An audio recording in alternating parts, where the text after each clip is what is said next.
What is going on, guys? My name is Jack McNeil of BaseballCentral.com. I'm joined by Thomas Harding here of MLB.com for the Colorado Rockies. Look him up on Twitter at Thomas Harding. That's not the username, just search for him for all your Rockies news. Let's get right to it, Thomas. First of all, how have you enjoyed this week? It's been a very busy week for teams like the Diamondbacks, a lot of money, some trades late last night, sort of quiet the first day. The Rockies have made a few moves, but how would you characterize this week as a whole for you? Well, it's funny because whether the team you're covering makes moves or doesn't make moves, it's busy because there are all these rumors and you're always walking around, hiding behind potted plants, whispering to people, trying to find out what's going on, texting, calling. I remember the days when we were running the pay phones and sneaking and making phone calls, looking on the internet. So it's a busy time for everyone. Yes, the Rockies have not made very many moves. However, there are some things that are kind of hanging out there. The question is, will they be done before the end of the winter meetings, or can they be done later? You want everything to be done at the end of the winter meetings so you can frankly go and do all your holiday shopping or whatever it is that you do during December, but quite often this lays the groundwork for deals that happen either in the weeks following the winter meetings or even later at the trade deadline. So for Rockies fans, they're probably glad to hear that from you because it's kind of implying that the Rockies are not done. They're not done Christmas shopping. They signed Chad Qualls and Jason Mott, two late inning relievers. Mott could be a closer and Qualls could be a setup man there. 33 and 37 years old. Qualls is more of a ground ball pitcher, contact pitcher at that, and Mott, obviously, both of them having some injury history.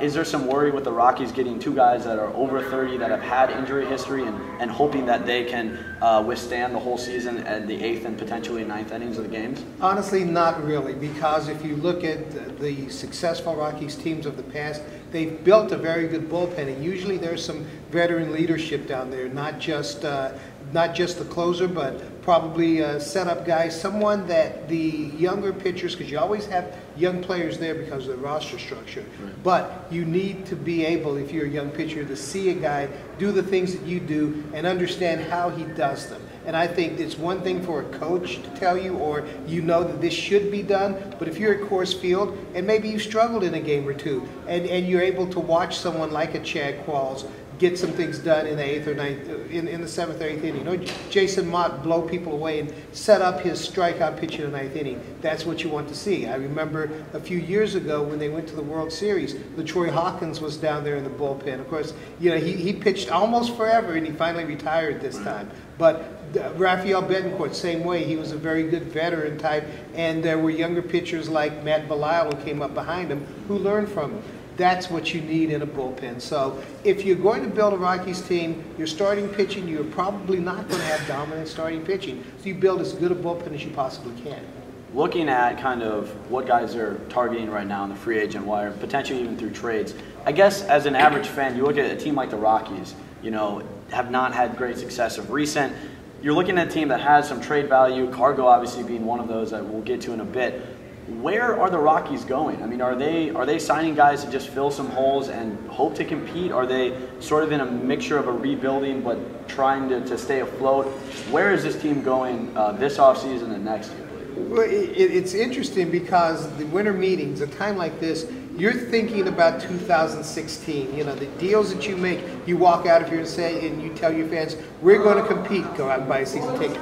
That's what often happens. Sometimes you can set yourself back. Look at what the San Diego Padres did last year. I mean, their general manager, A.J. Preller, was known as the rock star GM, and the reviews didn't come back very well when the season went poorly. So you've got to have a plan on not only this year, but future years. Now, the Rockies, I think they're in an interesting position because if you look at a team like the Houston Astros last year, they signed a couple of veterans for the bullpen.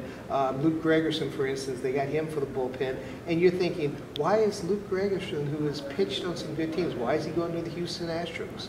And we saw what happened there, right? So you want to be able to get, especially in Colorado, you're hoping to get a pitcher who can handle the ups and downs of the ballpark and just do something to maybe put yourself a year or so ahead of schedule. So I think that's what's happening with the Rockies, because if you look at the roster, they're set up with a pretty good group of position players, but also within the next 2 to 3 years, there's a large group of prospects that's on the way and all together. So it's not like they have to rebuild a farm system. It's not like you're trading You're trading Carlos Gonzalez, say, to rebuild a farm system. But if you're going to trade somebody, you're trading it to build a starting rotation, like the Troy Tulowitzki trade, where they were able to pick up Jeff Hoffman and a couple of other pitchers, one a reliever, one a starter.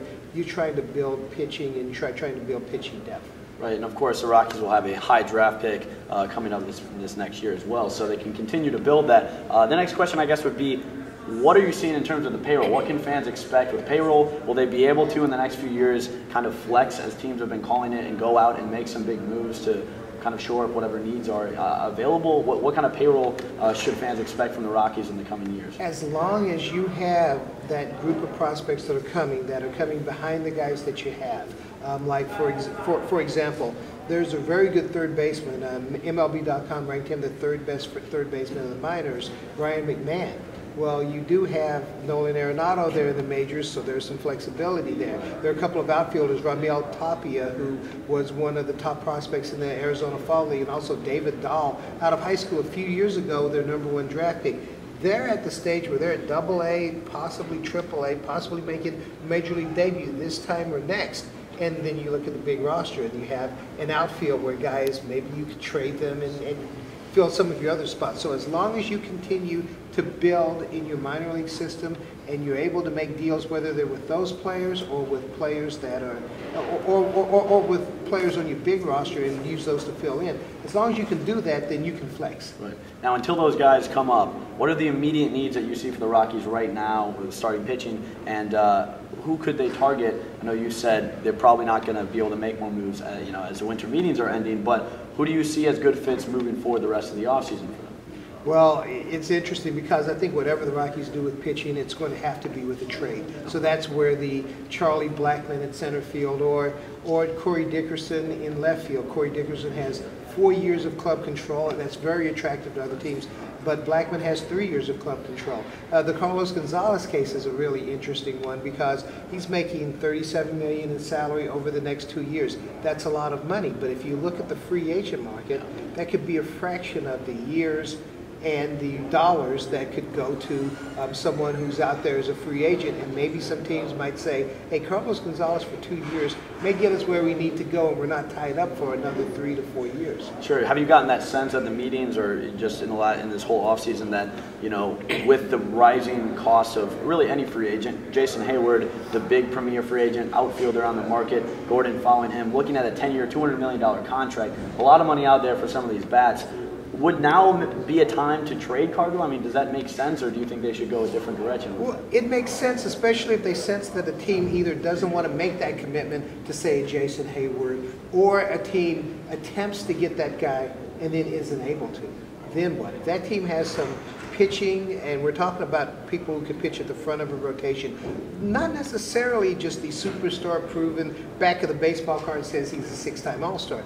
How about someone that the numbers look good, that he looks like he's developing into a very good pitcher, maybe he's relatively young and under club control for a few years.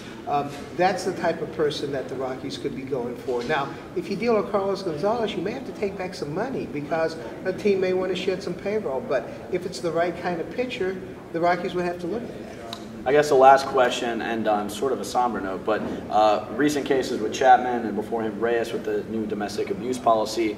What's the timeline for that? Do you know anything? And I guess where the Rockies stand on the Jose Reyes situation? Well, first of all, anytime something like this comes up, where the team stands is irrelevant, especially in the beginning, simply because the power rests with the Commissioner, Rob Manfred, on this. And because this didn't happen during the season, it's a much longer timeline. I think if this had happened during the season, then a player would have probably been put on like 7 days administrative leave. I'm not sure if it's paid or unpaid, or maybe that's the Commissioner's decision. And at the end of that period, there would be a decision because the Commissioner does not have to wait until this is adjudicated in the legal system. But because it's the off season, there isn't a season going on. So it's not like you can suspend a guy in February because, well, you only paid during the 183-day championship season, they call it. So there's a lot that's kind of dragging out. Now with the Rockies, they do have Trevor Story, a former top pick, who made it to the AAA level last year, and although he's a big fellow, probably a little bit bigger than Tulowitzki. He has shown the ability to play some shortstop. So if there's a suspension for Reyes, they do have a replacement in there.